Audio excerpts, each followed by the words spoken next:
Hello, this is Sana. I design and teach for Son-Daughter Knits, and I am here now to create a video about working a reverse garter ridge tab.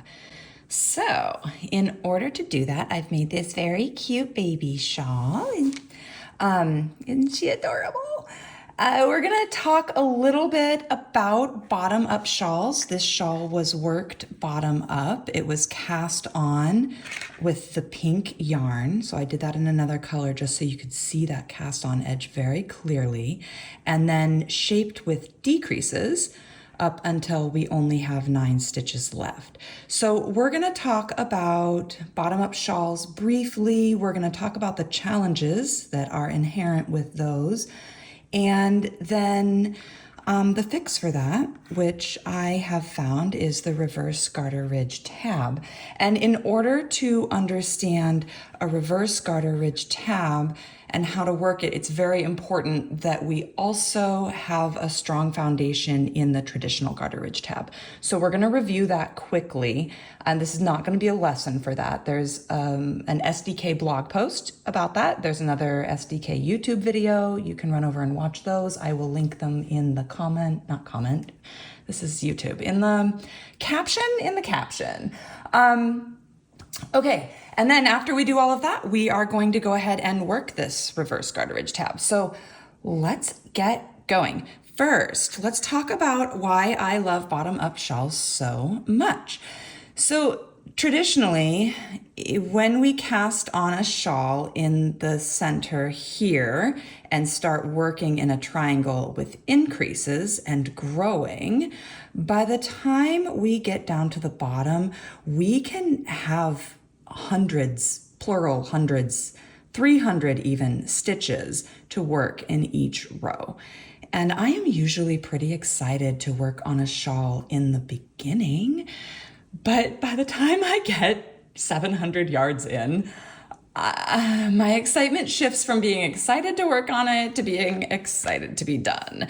And the really great thing about a bottom-up shawl is that in the beginning, when I'm super excited, that's when I'm doing these long rows and I'm really motivated. And by the time I'm a little bit over it and I'm excited to be done, my rows are these very short ones here, and they're going faster and faster. I absolutely love it.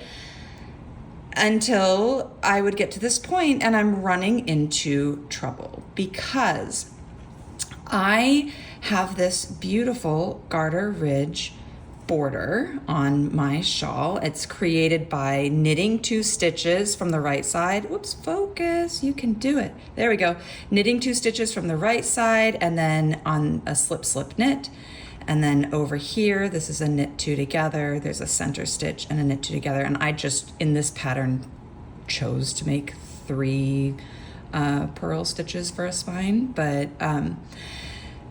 you can see, if I were to bind off at this point, that would interrupt my garter ridge border. I would lose it.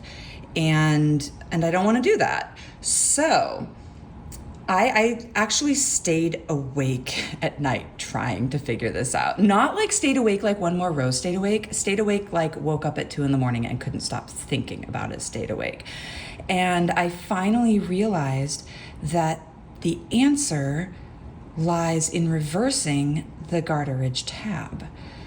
So let's actually move you out of the way. Let's talk about a garter ridge tab. Garter ridge tabs are used in traditional top-down triangle shawls. Here's an example of one. This is the Beckley Creek shawl, in case anyone is interested. And it was actually cast on right here. I'm gonna turn it so the light gets it. Let me see, move my hands. There we go. It was cast on here at the top. This is a giant triangle. So, oh, my cat snagged it. Don't look at that snag.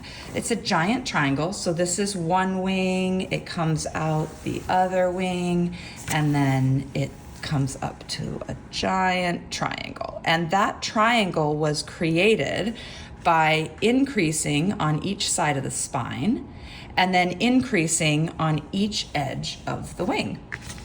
And it's magical with that Garter Ridge tab because it really is continuous and invisible, essentially. It's really neat. So how can we mimic that in our reverse?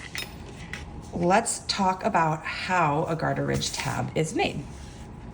In order to make a Garter Ridge tab, now this is not going to be a Garter Ridge tab lesson. This is more of a conceptual understanding that we need to make sure we have. This is a focus. Why is my camera doing this? Okay, this is a Garter Ridge tab. This is the tab of the Garter Ridge tab. And I created this tab by casting on 3 stitches. Sometimes your directions may call for 4. I cast on 3 and then I knit 6 rows and I now have a tab. The second step or the second set of directions in a Garter Ridge tab requires us to turn our work. And actually, before we do that, if we take a look at this back side, you can see I have these 3 rows of Garter Ridge here. And so that second step is going to have us turn our work, knit, focus down here. 1, 2, 3, turn our work, and pick up a stitch. I want to get that light on there.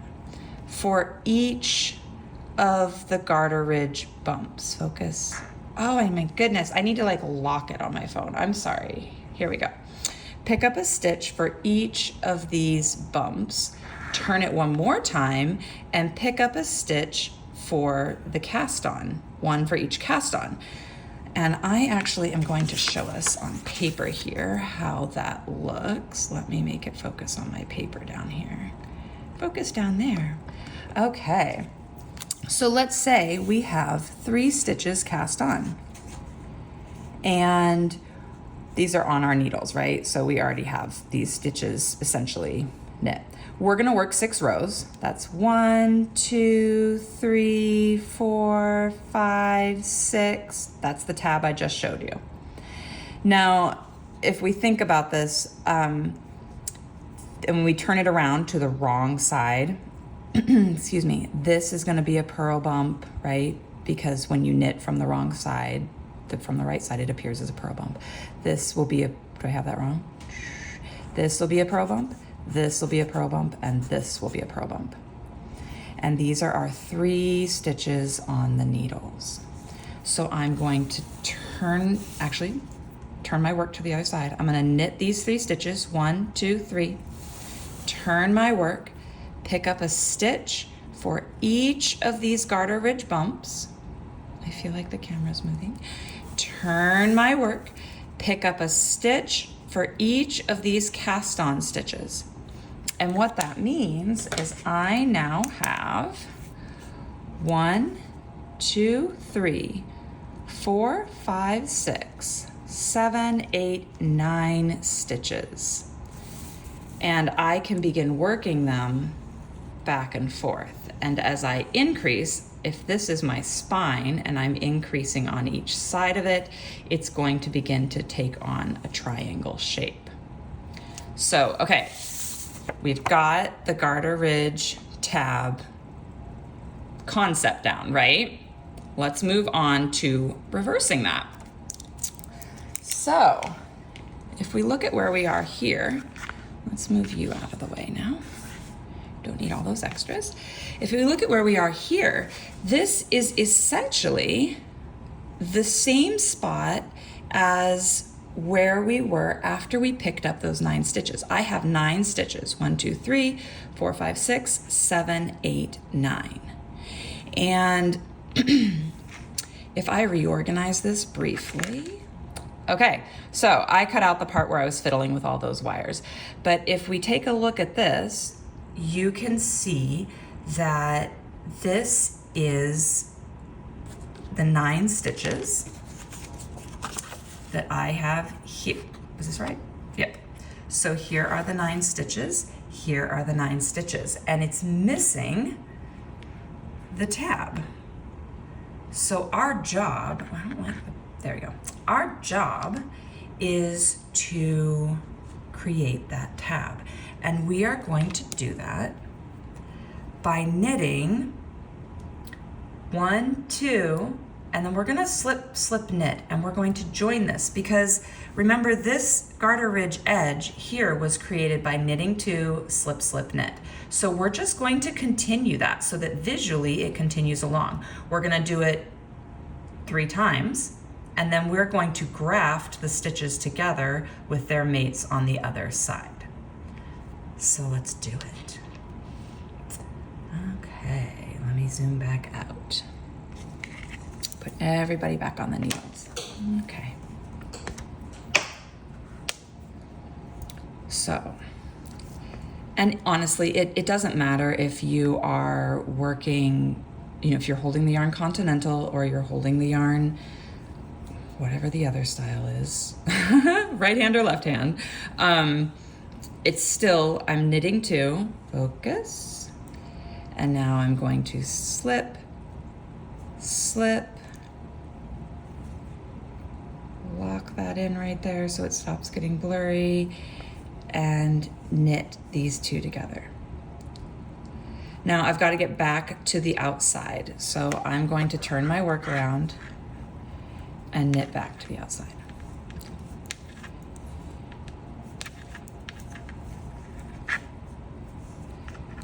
And repeat. Knit 1, knit 2, slip,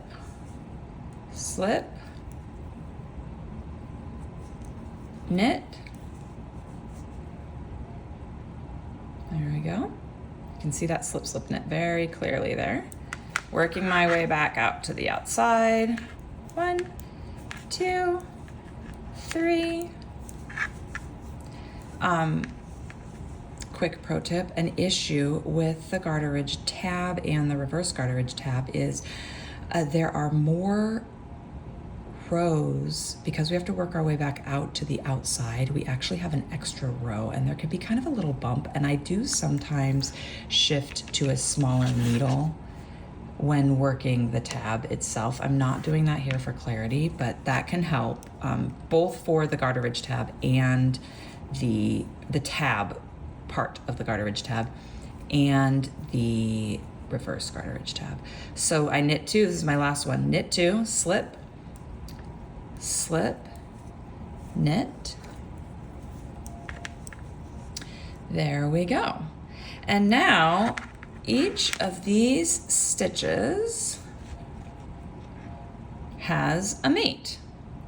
But if I were to graft from here, the issue I would run into is that this was a knit row. My graft is going to mimic a knit row, and I would actually have 2 knit rows in a row. 2 knit rows in a row, which would interrupt my beautiful continuous Garter Ridge border.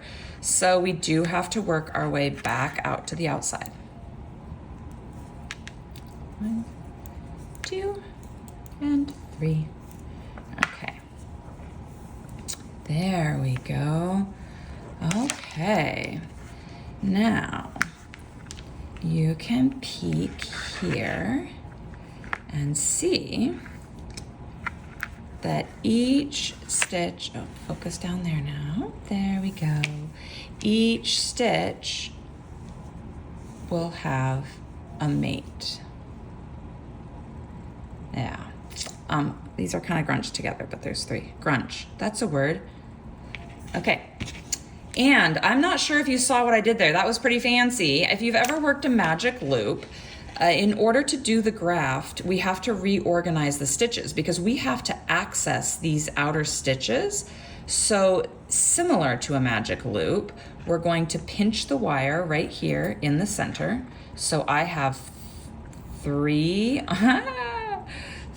stitches on each side of my wire, or each side of my pinch. And I'm going to close this and pull so that I can load the stitches up onto the needle. And now each stitch has a buddy to be grafted to. And the other option, if you do not magic loop, if you don't want to do that, you could always slip stitches onto a double pointed needle. That's another way you can go. Couple of important things. We have a little checklist before we can do our graft. First, let's quickly go through some vocabulary. This I'm going to sometimes refer to as my tail. Sometimes I will call it my working yarn. It should be coming off of the first stitch, which is the stitch closest to the tip of my needle. It should be coming off the first stitch on the front needle. Let's talk about the needle names. I will refer to this needle, the one closest to my body. Hi, my body's over here. I'll refer to this needle as the front needle. I'll refer to this needle as the back needle. And is there anything more? Wrong side and right side. Let's talk about that. The right side of our fabric is this, in this instance, has the stockinette side, but it is the side that you plan to present to the world. The wrong side of the fabric is the other side. And when we are doing this graft, we want to make sure we've organized our stitches. This is especially important if you have slipped them onto double pointed needles because it's easy to flip it the other way. You want to make sure you've organized your stitches so that the wrong sides are together and the right side is out. So, very quickly looking through that, let's go right through the whole thing one more time. Here we are, we have 6 stitches left. And so just in the same manner that a garter ridge tab may have you cast on 4 and knit more than 6 rows. It may be cast on 4, knit 8. It's usually 6, but you may end up with 8 stitches here based on your pattern.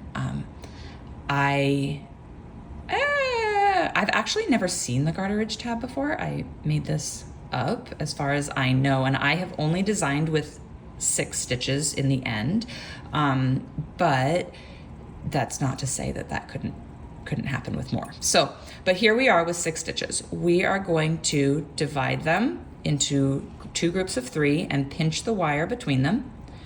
We are going to pull the wire out and load those stitches onto the needles. We are going to review that our working yarn or our tail is coming off of the first stitch on the front needle. We are going to, someday I will have a fancy setup and this will not be an issue. So first stitch, front needle. We are going to double check that our wrong sides are together and our right sides are out. And then we're going to thread a darning needle. And if this is the first time you've done this, which it's not, this poor little baby shawl has been re-knit so many times, then you're probably going to cut your yarn. But I have already done that. So let me thread this needle. Okay, da-da-da-da, needle threaded. Okay. Here we go. So before we can do a graft, which if you needed to look up how to graft stitches or like you wanted to search it or find it in a book, you can look how to graft stitches. You may also need to look up the Kitchener stitch. It's been referred to as the Kitchener stitch. I choose not to call it that, but I want you to have that vocabulary just in case you need to do some of your own research. Before we can work this graft though, this is the same graft we would use to close the toe of a sock or the underneath of a sleeve. We have to do a setup, just like we would in a sock or the underneath of a sleeve. This setup is done by taking, 2 more vocabulary words. We need to talk about purlwise and knitwise, just in case that's new vocabulary. So when I talk about purlwise, what I mean is inserting our needle as if we were going to purl. So this would be purlwise. If I talk about knitwise, then I mean to insert my needle as if I'm going to knit. So, only it won't be a knitting needle, it will be a darning needle. In order to do our setup, we are going to insert our needle, oops, come up here. We're gonna insert our needle into the first stitch on the back needle knitwise.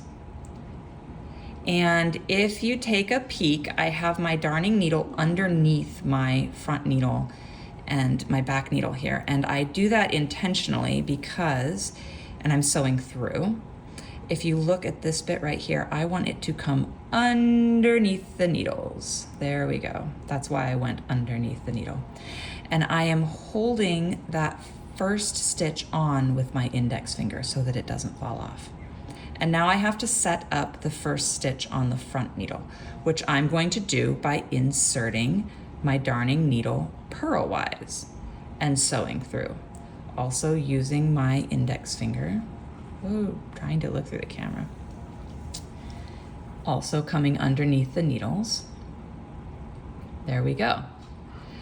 I am being careful, here we are, not to pull too tight, because part of what I want to do is mimic the stitch height of these rows back here in my garter ridge rows. And if I pull it too tight, it's gonna really show. And then I won't have my invisibleness and it won't be quite so magical. Okay, we have done our setup. One more time verbally, just to make sure everybody's with me. If I were to set up again from the beginning, I would make sure my working yarn is coming off the first stitch on my front needle. I would come under my front needle, sew through the first stitch on my back needle knitwise, and then I would come under the needles and sew through the first stitch on my front needle purlwise. I have done that.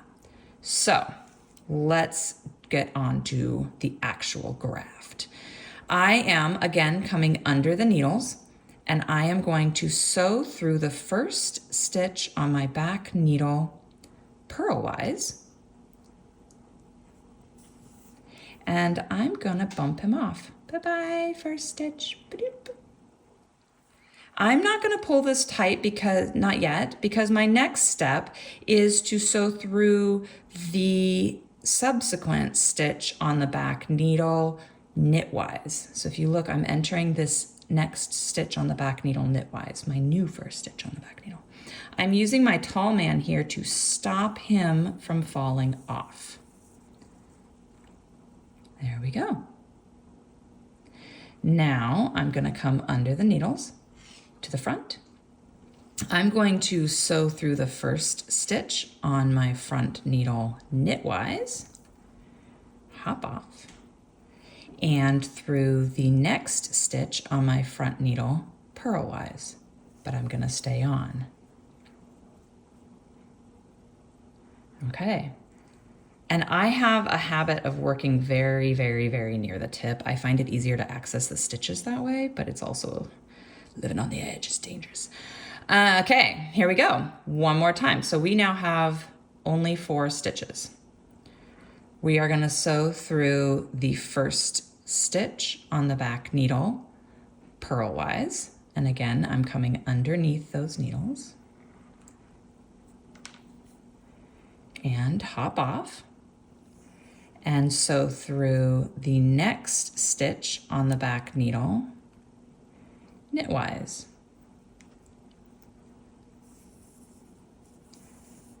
But I'm going to stay on, and I'm making sure this guy here is going underneath my needle.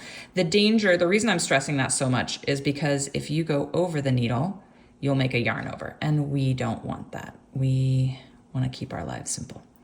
There we go. Okay. So I'm ready to get that first stitch on my front needle grafted. I'm going to go into the first stitch on my front needle knitwise, hop off, and then into the next stitch on my front needle purlwise, stay on. Now I am down to 2 stitches. So coming underneath here, going into the last stitch on my back needle purlwise, hop off, and I'm just dropping that needle because I don't need it anymore. And you can sew through. I often leave it on, I'm not sure why, until I get to this step. Now I'm to the first or only stitch on my front needle, and I'm going to sew through it knitwise and take it off the needle.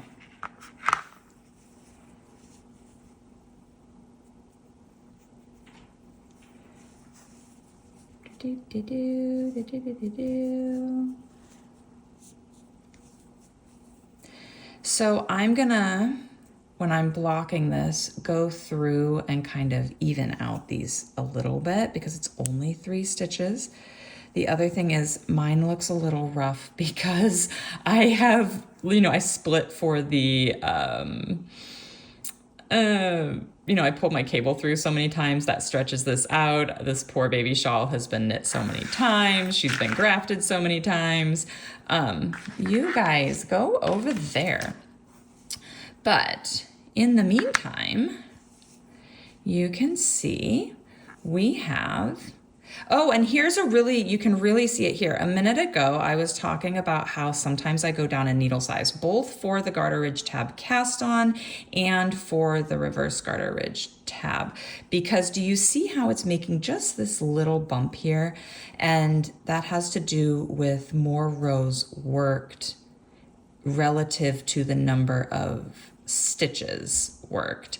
And I find that's very easily fixed by just going down 2 needle sizes for the tab portion of the Garter Ridge Tab only. I still pick up all those 9 stitches with the size needle I intend to use. Let's come down here.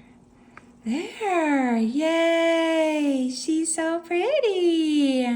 So that, my friends, is the Garter Ridge Tab, the Reverse Garter Ridge Tab bind off. If you liked this video, if you found it helpful, it would be great if you wanted to give it a thumbs up. You can subscribe on YouTube. If you visit www.sundaughterknits.com, you will find more tutorials. They'll also link to videos, knitting patterns, and inspiration to strengthen your connection to the earth seasons and your own natural rhythms through your craft. Happy knitting!